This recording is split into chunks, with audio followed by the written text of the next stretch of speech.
دنیا کا خوش قسمت ترین انسان نبی رحمت صلی اللہ علیہ وسلم نے ارشاد فرمایا ہے کہ اللہ تعالیٰ نے جس انسان کو دنیا میں 4 نعمتوں سے نوازا ہے وہ یقیناً اس دنیا میں خوش قسمت انسان ہے۔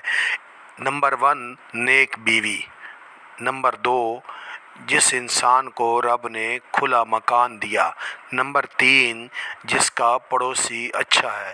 نمبر 4، جس کو اللہ تعالیٰ نے آرام دہ سواری عطا کی ہے۔ اگر کسی انسان کے پاس نیک بیوی، اچھا پڑوسی، رہنے کے لیے کھلا گھر اور سواری کے لیے اچھی گاڑی موجود ہے تو وہ اللہ کے رسول صلی اللہ علیہ وسلم کے فرمان کے مطابق وہ دنیا میں خوش قسمت ترین انسان ہے۔ اگر آپ کے پاس یہ چاروں چیزیں ہیں تو یقیناً رسول اللہ صلی اللہ علیہ وسلم کے فرمان کے مطابق آپ بھی خوش قسمت انسانوں میں شامل ہیں۔